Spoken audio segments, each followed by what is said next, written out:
Hey everybody, we're going to go ahead and get started in just a few minutes. We're going to give some folks another couple of minutes to get in, but we'll be going live in just a few minutes.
All right, welcome everybody. My name is Nate Coleman. I want to thank you all for coming today. Um, it's our high school counselor conference. We have a group of folks that are going to talk with you about different things this morning. We have some pre-submitted questions. Just to let you know, I'm going to go through this welcome slide real quick. You're muted and your camera is turned off, but you will be able to ask questions through the Q&A function. So please use the Q&A box to ask any questions that you have. You can type questions in the chat, but they might get lost in the shuffle of everything. So please use that Q&A box if you do happen to have any questions. You go on to the next slide here. Just to give you a quick schedule of events, 9 o'clock panel is right now. The institution exchanges will be this afternoon from 1 to 4. Public institution exchange will be from 1 to 2. Private institution exchange from 2 to 3. And the community college exchange from 3 to 4. And I'll get into it in the next slide how those are going to work.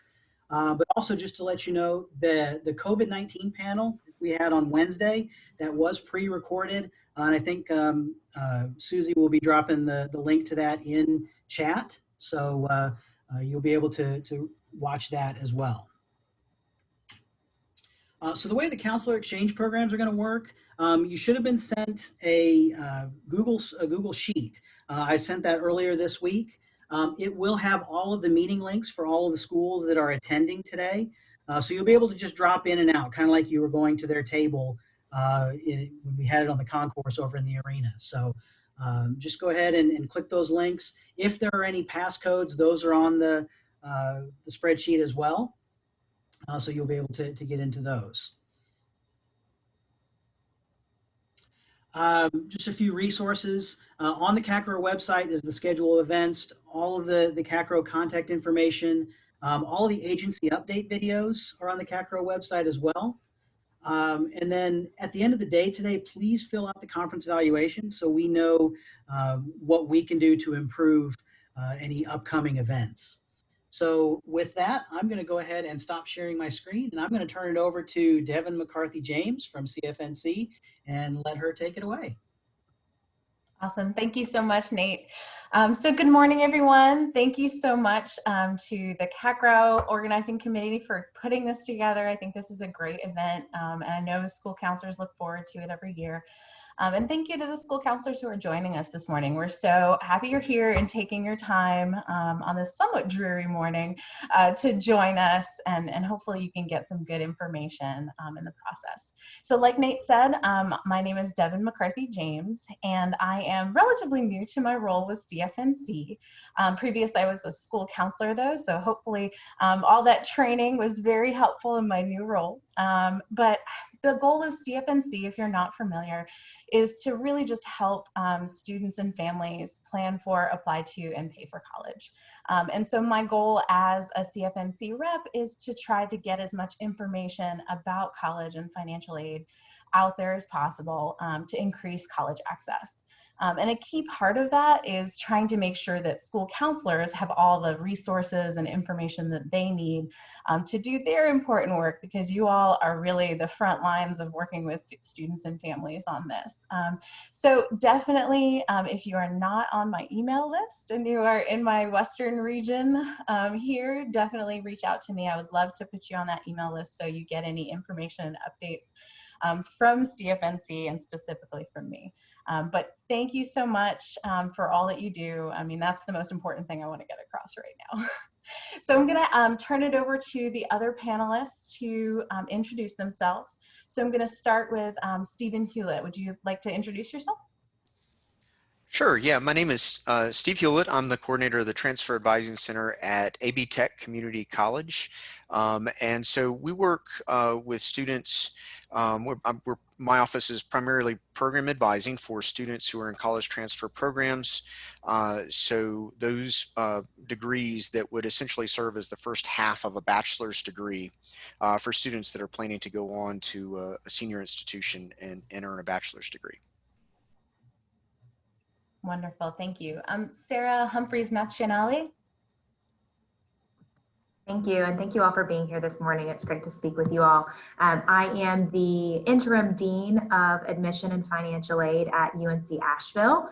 So happy to answer any questions that you all have, and hope to be able to see you in person at some point in the very near future.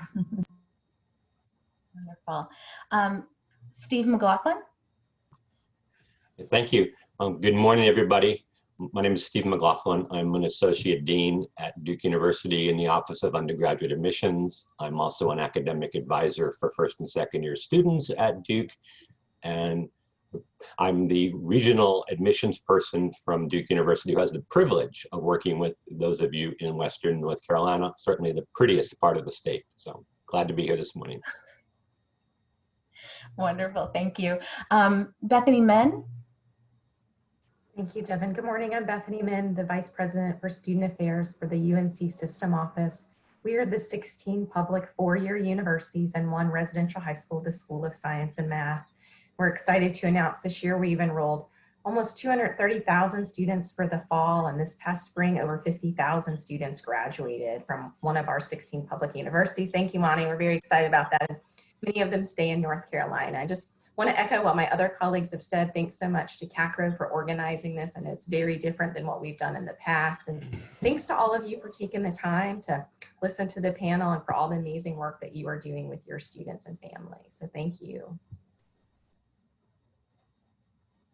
And last but never least, Monty Hickman. Thank you. Thank you. Hi, I'm Monty Hickman. I'm the Associate Director for Enrollment Management for the Community College System.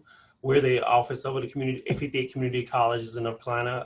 My role is to provide policy and training support to enrollment management initiatives such as admissions, registrars, financial aid.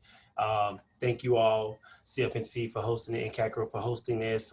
It's a wonderful venue. If you have any questions, just please ask. All right, and we do have one more panelist. I'm sorry, he didn't show up on my screen for some reason. They were hiding behind me. Usually I'm so big and tall. Yeah. Okay. Mr. David Bullrath, please take it away. Monty was overshadowing me there. I'm David Bullrath. I'm the Director of Admissions and Financial Aid at Brevard College. Also can answer questions on behalf of the North Carolina private colleges. and the 36 institutions across the state. But thanks again for being here with us this morning. And I know it's been quite the challenging year, but hopefully we can get you some good information today and help you all out. Thank you. Wonderful. Thanks, everyone. And I think next we wanted to get some general agency updates. So if whoever would like to start from the UNC system, if we could get some UNC system agency updates. Sure. Thanks, Devin. Like many institutions across the country, our board has voted to be test optional for fall, spring, and summer of 2021. So students will not be required to submit a standardized test score to be considered for admission.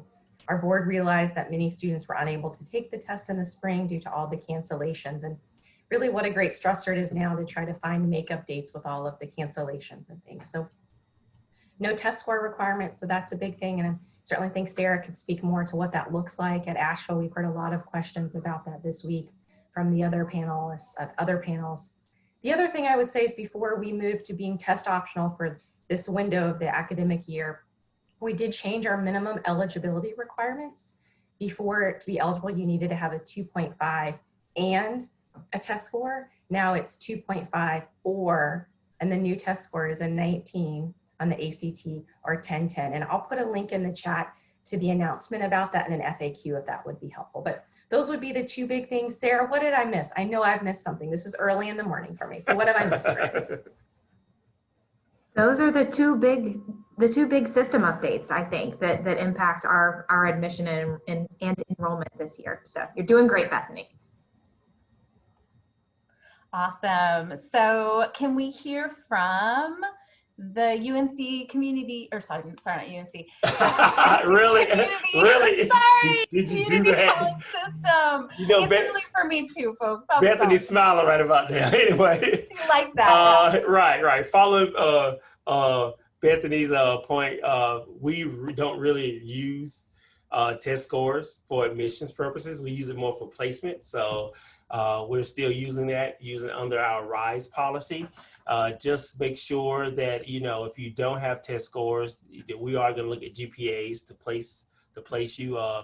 Not really too many updates as far as a system. We're running everything the same as usual.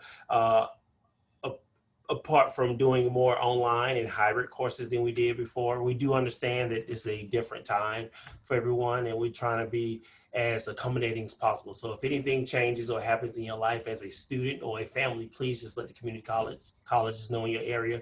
And we're being very flexible because we do understand the changing environment. Wonderful, thank you. And the independent colleges and universities, any updates from your neck of the woods? So as a blanket policy, not every institution is necessarily going to be test optional, so speaking from that perspective. But several institutions are and have been for several years. So at Brevard specifically, we've been test optional for about 5 years. But looking forward, we want to be as helpful and accommodating to students who have been impacted by changes of test dates and those types of things. So I think you'll find a lot of flexibility across all 36 campuses when working with independent colleges. And we also have been very thankful to get some additional access to some grant funding for our students who have been impacted by COVID. So that's very helpful for students in offsetting some of those costs. And then of course the North Carolina need-based grant. That's a yearly opportunity for students who have some financial need and can take advantage of those opportunities through filing the FAFSA. But across the board, we're able to operate somewhat normally, thankfully. Most of the campuses are open and hosting campus visits and allowing students to come maybe in smaller groups, but able to get folks on campus still and make sure it's the right fit.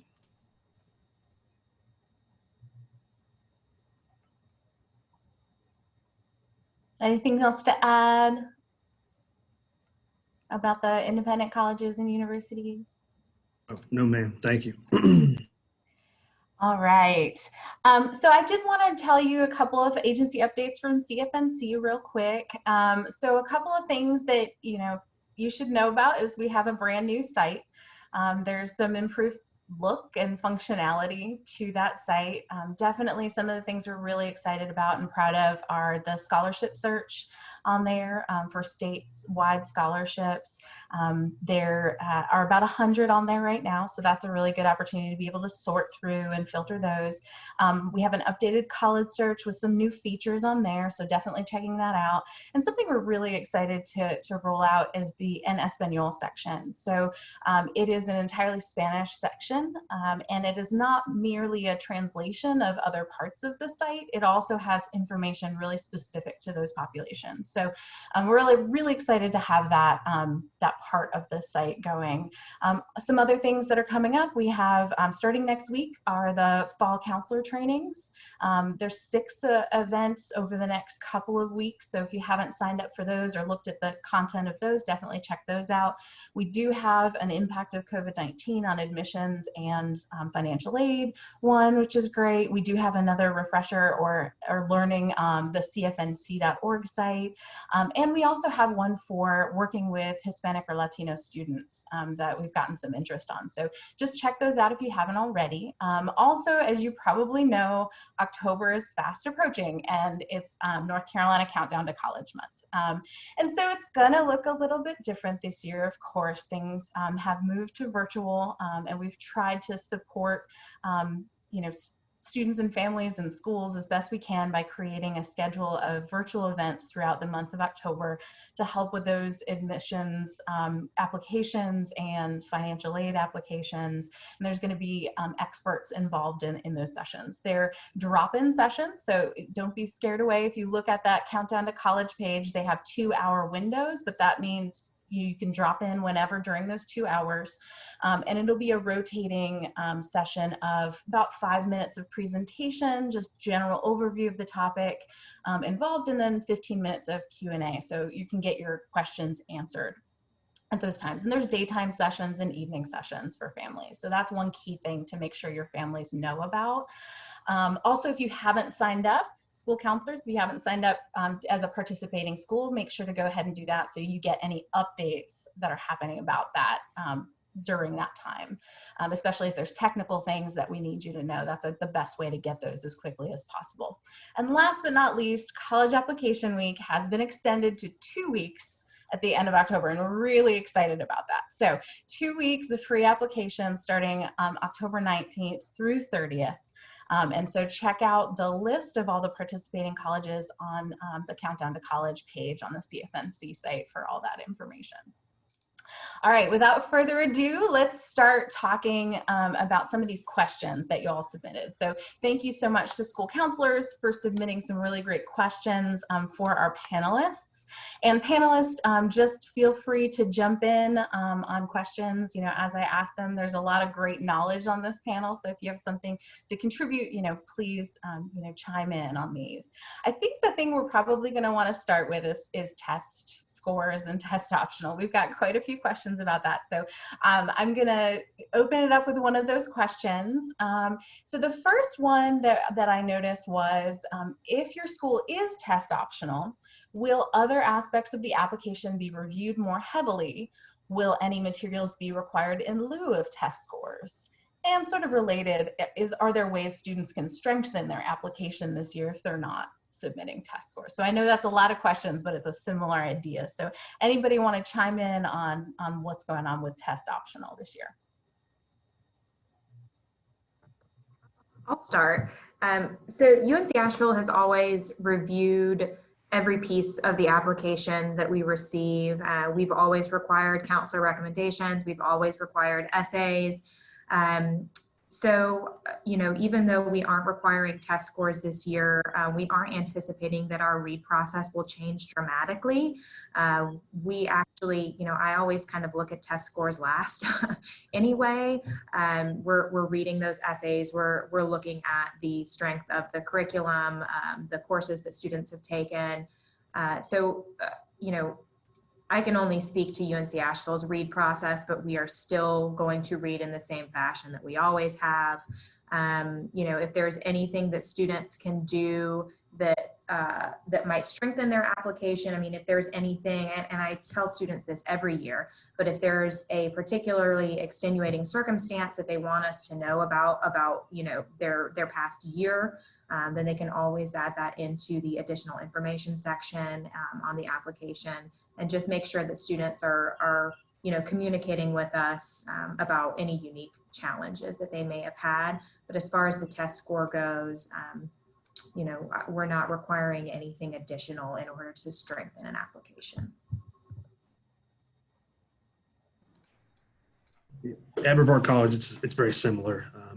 Being test optional for several years now, we put a little bit more of a strong review of the application and the GPA curriculum, MCRs, those types of things, just to ensure that the student is college ready. And that's really what we're after. Is a student going to come to Brevard College and be successful? And I think you'll see that across a lot of private institutions as well. But we also don't require anything additional. We don't require recommendations. We do encourage the student to visit and meet with their admissions counselor and do some things in person so we can get to know the student a little bit better. That's also not a requirement necessarily for the admission process, but we do encourage the student to read the prompt, answer the prompt, do spelling and grammar checks, just to make sure, especially those students that tend to fill out their applications on their phone. Those autocorrects can really get them in trouble sometimes. So just a couple of tips there just to make sure they go back and do double check those essays. I'm also happy to answer this question for Duke University. We're also test optional this year, and students who choose not to submit testing or unfortunately haven't been able to sit for a test, you know, will not be at any disadvantage to students who do submit testing scores, and I am sure that's true for all of us. We're not asking for any additional material. You know, it's always the transcript that gets you first in the door as we review your applications, because as each of us are saying, we want to be sure that you have the academic prowess, the academic strength in order to be able to you know, perform well at our schools, be very successful, go on to graduation and so forth. But it's the other parts of your application that oftentimes play the key part. You know, what is it that your teachers and your counselor are saying about you as a student in the classroom and as a person in the community of the school, community of where you live? What is it that you share about yourself in your essay? How do we learn about you in terms of the life experiences you have had? And what have you been involved in? Not just right now during COVID, because it is very hard to be involved in things. Your life has really been thrown, you know, in many different directions. But what have you done over the past 4 years? Where have you made commitments? What's important to you? What matters to you? And where does that fit into, you know, the communities that we're putting together? And so we'll pay special attention to every part of the application. And when testing's not there, it's just not going to be something that's looked for or considered in your story. It will be the rest of the information that you share with us. Wonderful, thank you.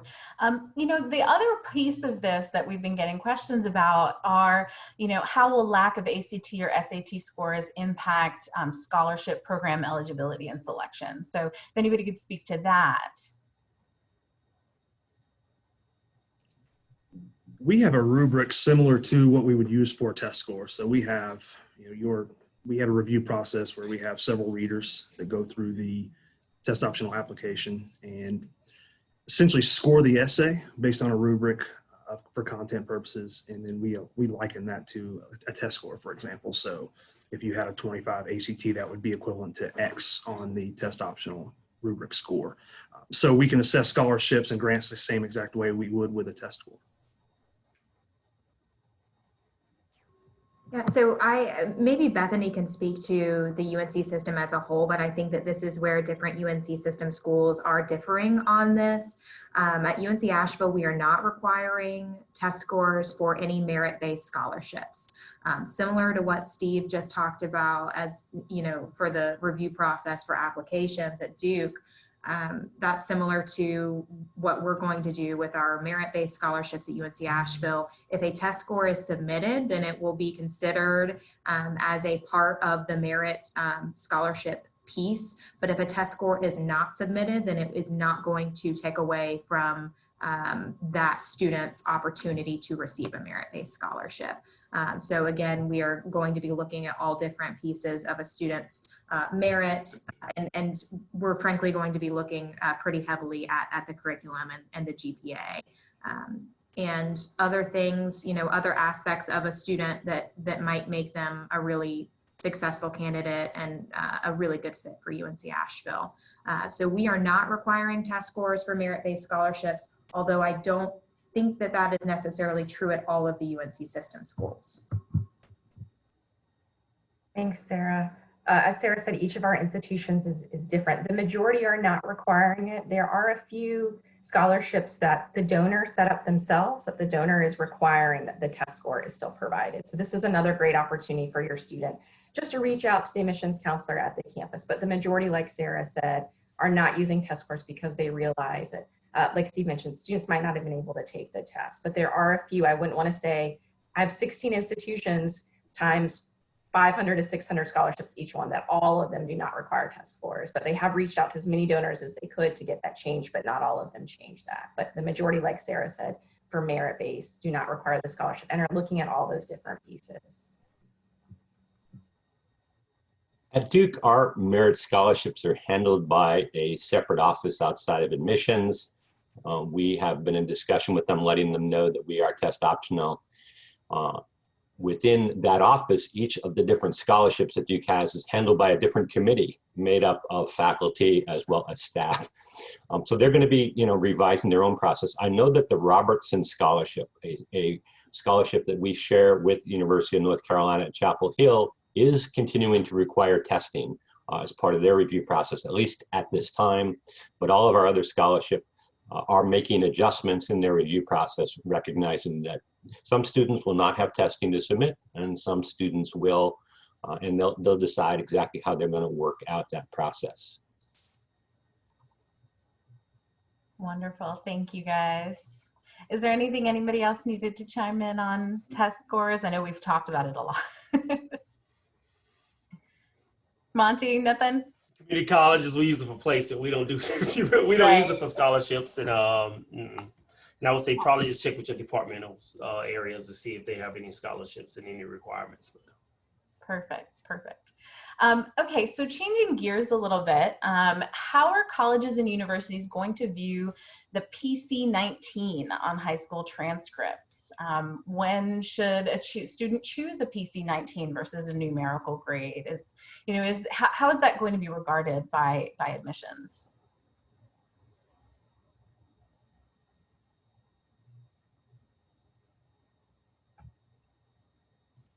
I'll start. So we, that's obviously new for all of us, and we understand the situation as it was in the spring term. So we've been looking at the PC-19 as obviously a pass-fail, but internally we don't count that against the student.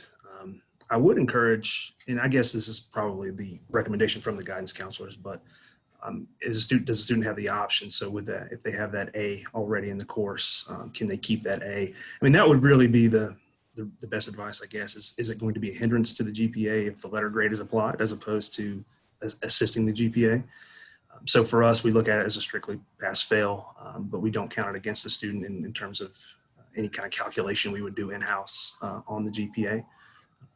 And we've seen several so far this year that have opted to do the PC-19, and they've been admitted without any issue.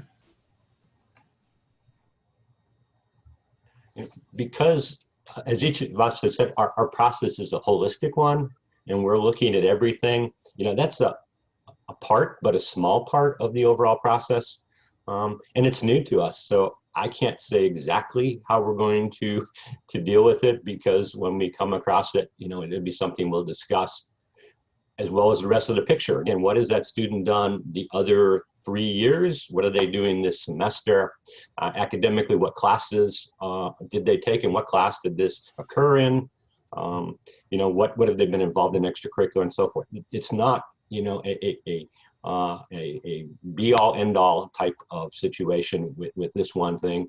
The other thing to, again, keep in mind is there is a question on applications, or a space on applications, to talk about what has gone on during the COVID-19 pandemic for you as a counselor in your school, for students to explain what has gone on for them in their learning and in their family.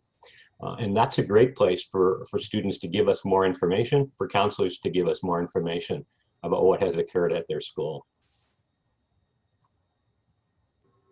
I second and third all of the things that have been said. We understand that these are strange times that we're in, and I don't think that any of us are going to hold, you know, a PC-19 against a student when, you know, when the circumstance is appropriate for it. And again, I mentioned this earlier, but that additional information section in the application is really important in this scenario. If a student has something that they want to communicate with us about why they chose that, or if the school counselor has, you know, information that they want to communicate with us, then we absolutely take all of that into consideration as a part of the holistic review process.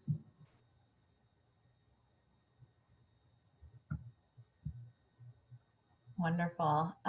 So another question that did come in, just sort of in general, I think this applies to really any year, is how can counselors best advise students about choosing between the CCP, the community college classes, and perhaps an AP option that's a similar course at that school in terms of admission potential for those colleges, those four-year colleges?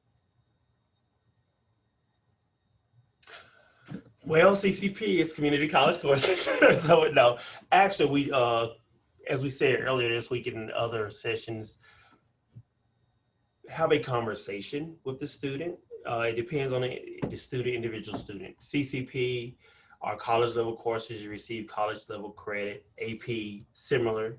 The difference is you have to take a test for the AP courses at the end to get credit for it. So just, it depends on the individual student. So they both have their benefit. I won't downplay or play anyone. I do know community college courses are extra college courses, but you know, there's benefits to both.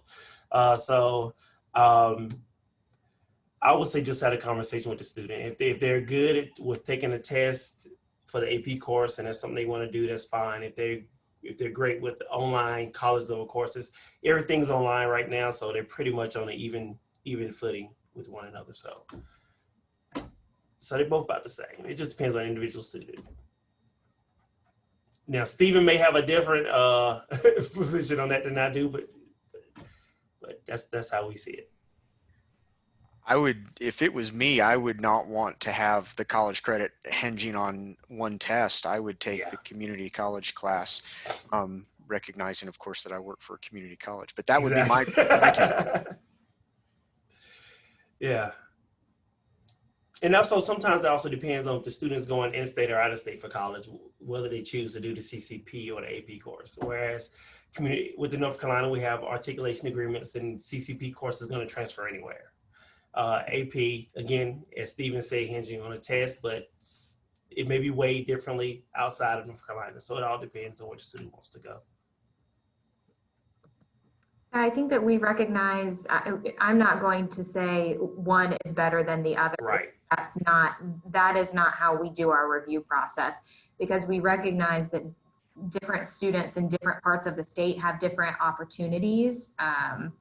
And, you know, we are not going to ding a student for not having access to AP tests and AP courses at their high school. But similarly, we're also not going to say that a student didn't have access to, you know, transportation or something like that to their community college to take a CCP course.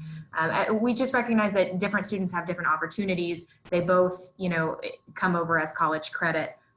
So in our eyes, when we are reviewing a transcript, both of those are considered, you know, rigorous courses that will, you know, if you made a C or higher, they will transfer over for college credit. And then if you made the AP score that correlates with college credit, then we'll give it to you as well. So as far as, you know, at admission, we're looking at your transcript. There's very rarely a situation where we would have two students side by side and one has CCP courses and one has AP courses, and we're in the position of having to choose one over another. That doesn't happen in our review process. Yeah, I agree with what she's saying there. And same thing with Monty and Stephen are saying with community college course and taking a whole semester class versus the grade hinging on that AP exam. I think that is a per student decision that needs to be made. Is that students, are they a good standardized test taker? If so, then AP may work. But especially now with a lot of students being in virtual school for high school and maybe the community college classes in person, do they thrive better in the in-person setting versus the virtual setting? So there's a lot of considerations, but it does really come down on a case-by-case basis to that individual student. But most of the privates you'll see, we have the articulation agreements with the community colleges, so those students' grades will transfer in without issue. Same thing for the AP exam. As long as they make that qualifying score, they'll get the credit. So it really is that consideration to be made. I will say on my soapbox, and Bethany tell you I get on my soapbox a lot. What we do want to see though, school counselors, we want to see more students taking AP and in CCP courses. We're seeing that a lot of low wealth and a lot of students of color are not taking advantage of these programs. And we would employ you this year, especially because everything's online, to make sure that you get that information out there to students who qualify for these two programs. And you actually push them to take them because it's more of a benefit to students, not only academically, but also financially for students if they take these programs and get credit for it. So I'm off my soapbox now. Mr. McLaughlin, did you want to contribute something here? Sure. I can agree with much of what my colleagues have shared. It really depends on what is available at the school, what resources are there, what classes are there for the student. And it kind of, it needs to depend on what's the best learning environment for that particular student in terms of, how they have experienced learning. At Duke, though, we do look at AP courses and AP credit as ones that we do give credit for. And we don't do that in all cases for other college courses.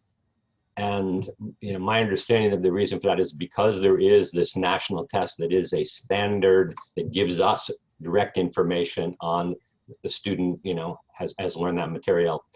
It's not a policy that we set in our admissions office. It's one that set by the academic areas within the university. But that is the difference in terms of how Duke looks at it. Wonderful, thank you. So I'm hearing a lot of it depends on the opportunities the student has and the needs of the individual student, which is great. So one other thing that I did want to get to on applications generally. So we had a question about should students submit more recommendations, or are they allowed to perhaps submit more recommendation letters, and will they be considered if you've got extra recommendation letters for a student's application? Within our admissions setup on the common application, the coalition application, we allow students to submit up to 3 teacher recommendations, 1 council recommendation, and a additional recommendation from really anybody of their choosing. So they do have that option.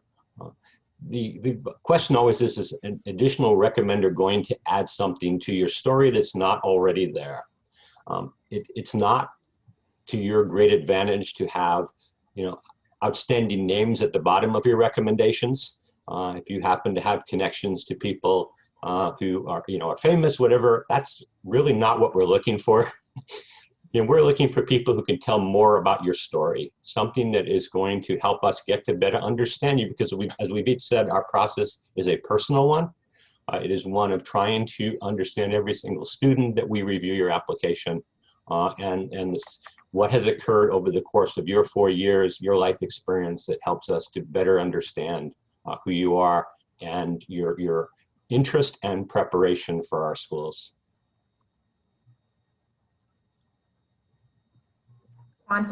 Quality over quantity, I think.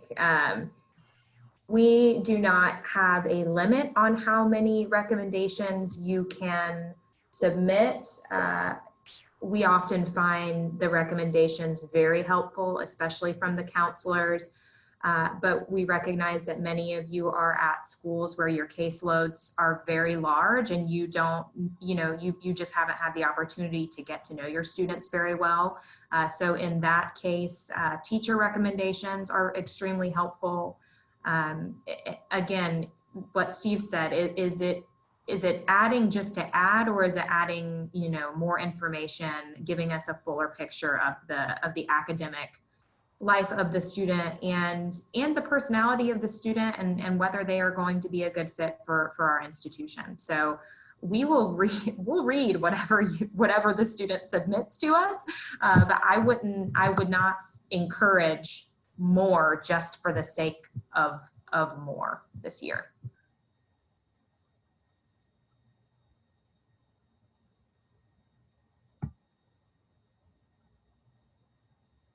All right, so switching gears again, we've gotten some questions about campus opportunities and how that's shaping up.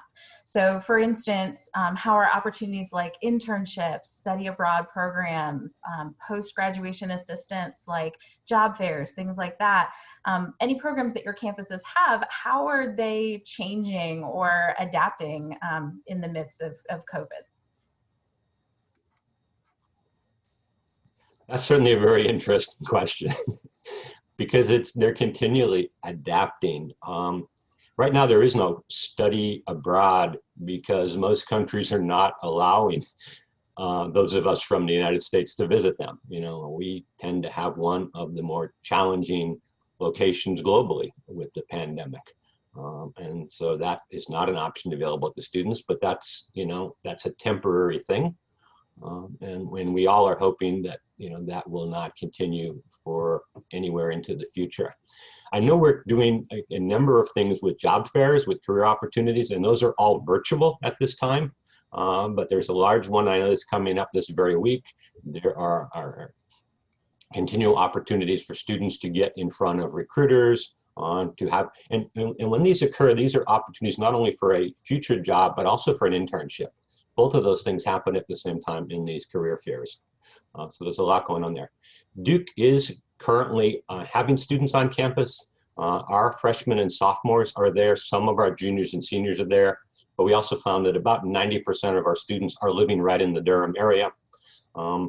Yet at the same time, because of COVID and the number of challenges that it presents, there's not a lot of activity on campus. When you walk around, it's fairly quiet. Meals are grab and go.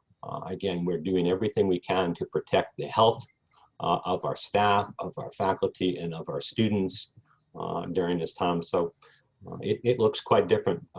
But there are a number of those activities that are going on. Extracurriculars continue to go on, but for the most part, again, through Zoom, through Google Meet, through all the other virtual platforms that these IT companies are probably doing very well by.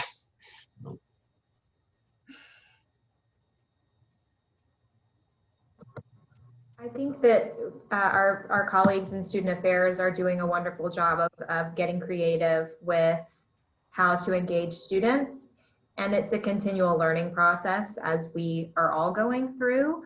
But a couple of the examples that I'll share from UNC Asheville, we are doing virtual career fairs and job fairs. So all of that work continues just virtually.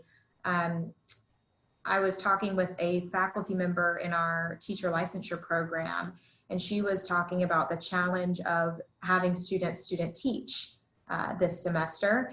And they have come to the solution since they can't send students into classrooms, they have reached out to our alumni network and found people who are current teachers, and they've paired our students with those alums to invite them into their virtual classrooms, serve as mentors for their student teaching experience.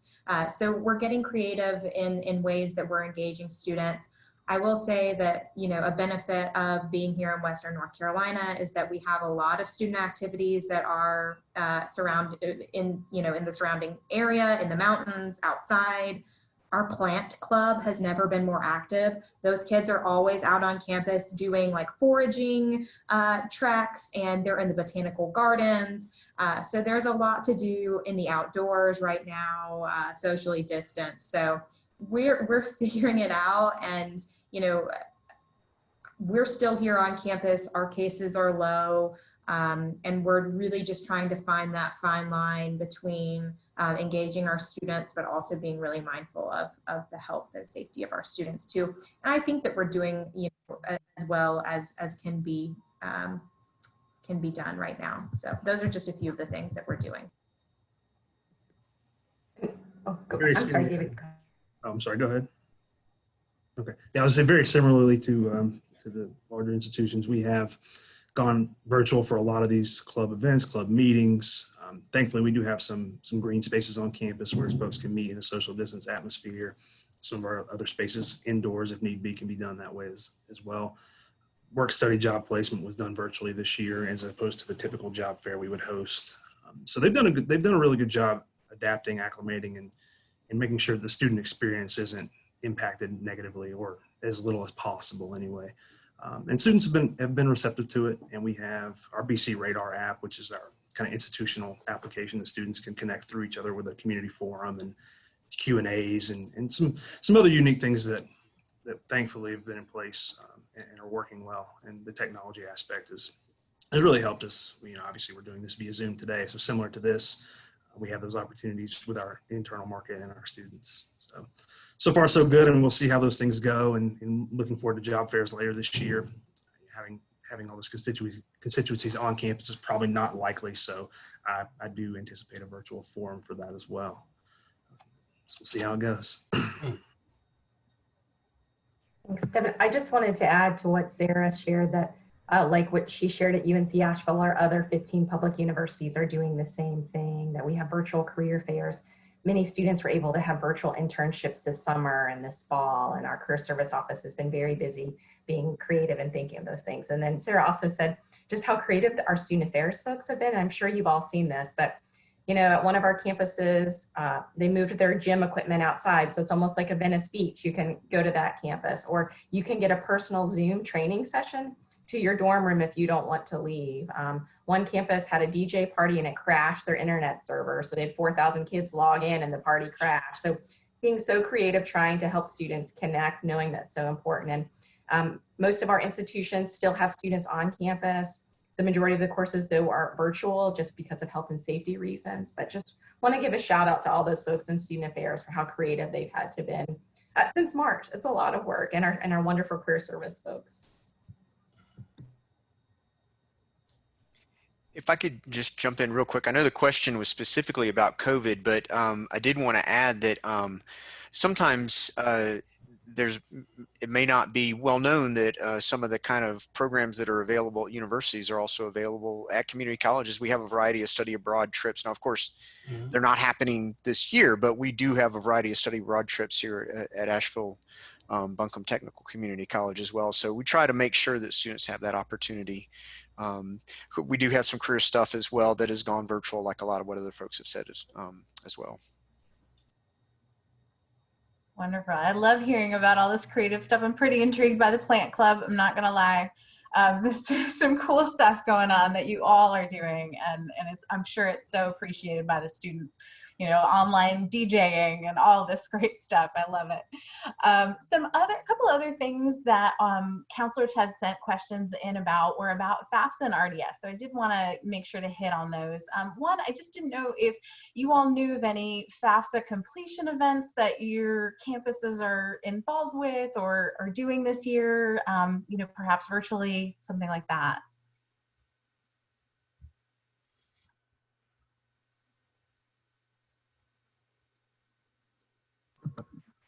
I know that, Devin, I don't know if you want to talk about the different things that are happening that CF&C is doing. That's kind of, we typically host a FAFSA day on our campus where people from the community come in and you know, meet with one-on-one with our financial aid counselors and get assistance filling out their FAFSA. Unfortunately, we're unable to do that this year. So really, we are kind of trying to join forces with with CFNC and the different community organizations that are doing these FAFSA completion events. So our efforts are really focused on supporting those virtual events through CFNC. Great. And so, yeah, just to refresh, we are having a bunch of Countdown to College events, and several of those are focused on FAFSA and RDS, absolutely. And yes, and I think, yes, I did see Sarah's name on there at one point. I think she's joining a couple of those sessions that I'm going to be on. And we've just got folks from all over the state joining in on those sessions. So definitely, if you can put that out to students as an opportunity. And I know the CFNC regional reps are also working with individual schools to try and set up things that are specific to different schools and their needs. Some schools are trying to set up individual one-on-one Zoom sessions, things like that.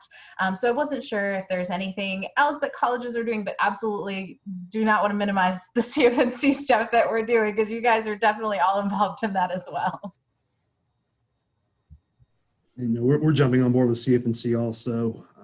Yeah. October 15th is our scheduled day to assist, but I believe there are several during that week or those couple of weeks.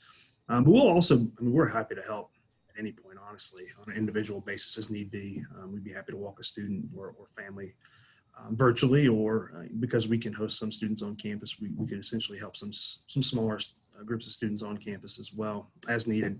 Just feel free to reach out to us. Awesome. And I know a lot of financial aid offices are happy to take calls from any students or parents who are struggling with the FAFSA. So, I appreciate all that help too, because sometimes, there's no substitute for just hashing it out with a financial aid administrator or person in that office. The other question was about RCN or RDS process, so the residency determination. And I guess it applied to if a parent had just enrolled in college, and so they had gotten an RCN, that residency certification number. Could they somehow link their child in there and not have to do the RDS again? No, they cannot. Each question and each interview for RDS is individualized per that student or the individual. So if you're a parent and you have a determination for RDS, then you cannot transfer that to your student. Awesome. Thank you. I had a feeling that was the answer, but I wanted to hear it from you guys. Awesome. And, I did see at least one question come in the chat a little bit earlier. I wasn't quite sure. I didn't know. It says it's asking about AP exams. So I guess what I'm wondering, or what this person I think is wondering, is does the ability of a student to take an AP exam impact their admissions at all? Like, I know that AP exams are often used for transferring credits, right? But is that exam score weighted on the admissions process at all? Not for us. We're looking at the course grade for admission purposes, and like you said, the AP exam score would be for college credit purposes. Right. That's likewise for us, that the score is there for college credit. And there's really no way to tell when a student doesn't give you AP scores, but you see they've taken an AP class. Did they not take the exam? Did they take the exam and not do well? Did they take the exam and do well and forget to put the score in? It's impossible to read the minds of 17 and 18-year-olds, as great as those minds are. And so we're not wanting to get into the position of interpreting what happened in that situation. But again, if a student wants to tell us more about their story, this is certainly the year that it's important to do that, to write about it in the additional space or on the COVID questions that are there. And, if they really wanted to take an AP exam and weren't able to, all those kinds of things, they can certainly explain that. Great. I think this is definitely the year to put anything that's happened. Real life stuff has happened this year for a lot of people in relation to COVID, and so definitely noting if that testing session was impacted. I know a lot of, I guess, students were taking that online this year, which again could definitely impact your experience. So awesome. Thank you for that feedback. I think we've made it through a lot of the, I think all of the pre-asked questions, if I'm not mistaken. So I do want to turn it over to Nate and see if we had any other questions Q&A come in the Q&A while we were talking. I have not seen any questions come in. It looks like you've got all of them from the chat. So if anybody has any final questions, please feel free to type those in the Q&A box, and we'll try to get to those.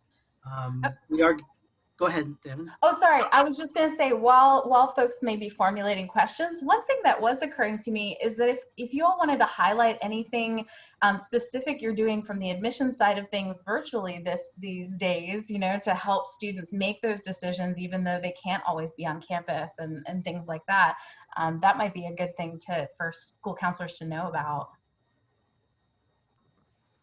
I will jump in and plug our Discovery Day, our first ever virtual Discovery Day, which is our open house. That's happening tomorrow. And because it's virtual, people can sign up today. They can sign up really whenever prior to the event. So yeah, we've got 2 virtual Discovery Days this semester. We've got one tomorrow and then one on October 24th. And yeah, our counselors are doing high school visits, virtual high school visits, all day, every day. So if they have not reached out to you, we are in transition right now with our Western North Carolina counselor position. Many of you may have known Cameron Walsh. He has taken an opportunity at a different institution. So right now, while we're in that hiring process, we're trying to kind of spread the love to our different admission counselors. But if you have not heard from us, or if you, would like for us to come and do something specific for your students, then please let me know, and I will put my information in the chat.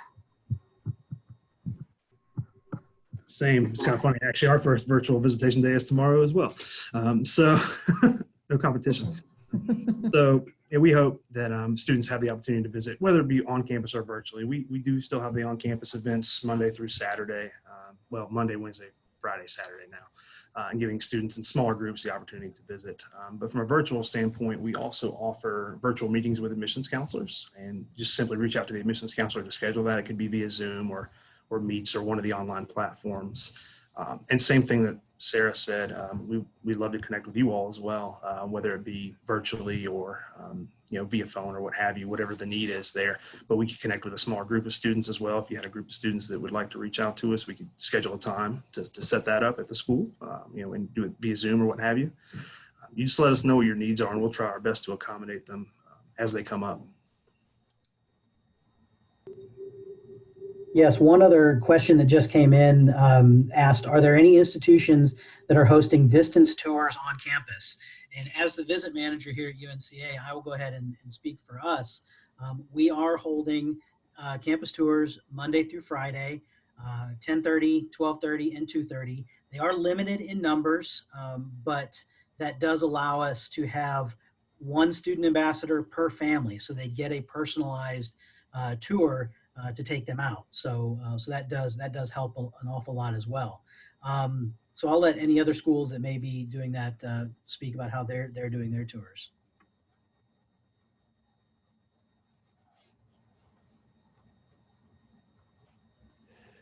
We're not doing anything on campus for the public at Duke, unfortunately. And again, that's both for your protection as well as for the protection of our students and staff.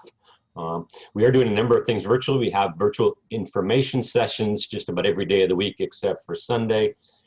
We do virtual tours in 2 ways. We have virtual tours that you can just log into at any time and be able to watch. We also have ones that are done live with students. So you have an actual student who is walking you through the campus, able to answer your questions, tell you their stories and so forth, which again is much more similar to what would happen if you came to a tour on our campuses than just watching something from a virtual perspective.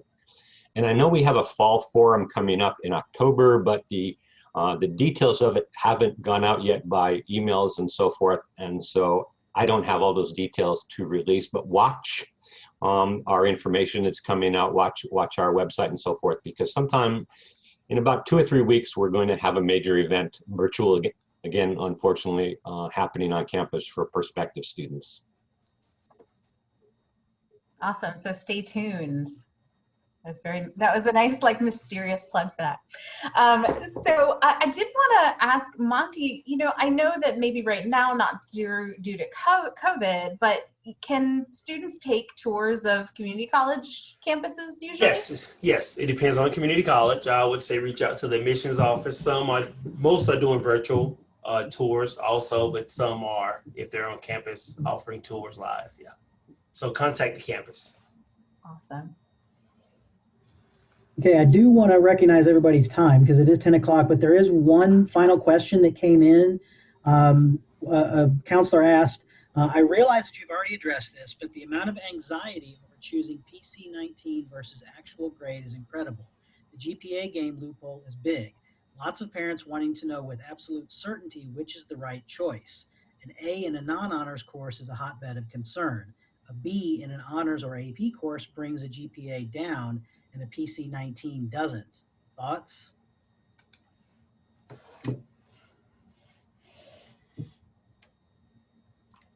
Nate, I see your face. Again, it's a conversation with the student, individual decision.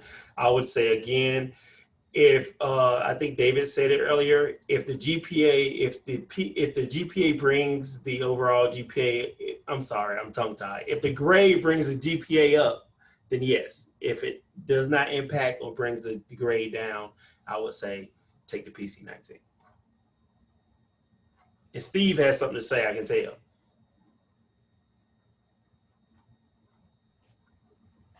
Yeah, from my perspective, we don't pay attention to your GPA. We pay attention to the actual classes that you take and the actual grades that you have.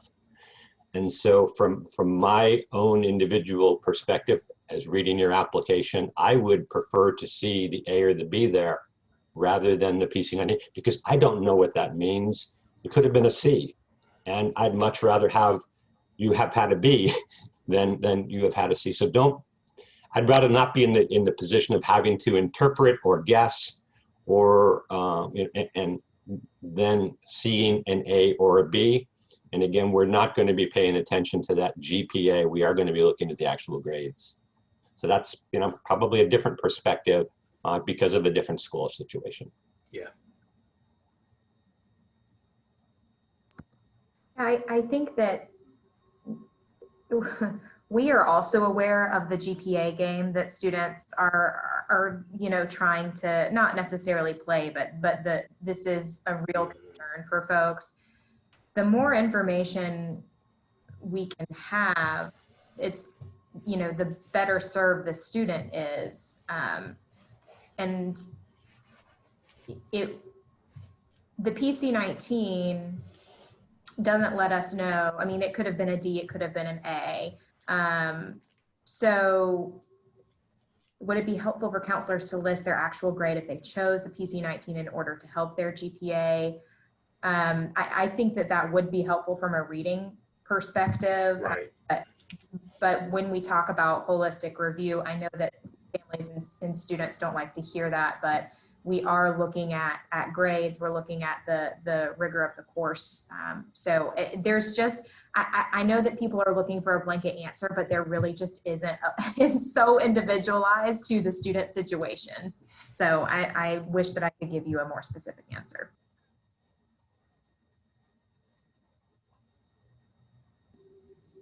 All right, so we're a little bit past 10 o'clock, so I just want to go ahead and thank everybody for coming out. Remind you about the counselor exchanges today. You should have received a link in the email that I sent out with all the counselor exchanges. The public is at 1, private is at 2, and community colleges is at 3. So we hope to see you all there. There are pre-recorded sessions on the CACRAO website as well, so please check those out. So thank you guys for coming. I appreciate it. And hopefully we'll see some of you guys this afternoon. Thank you. Thank you. Thank you. Take care, everyone.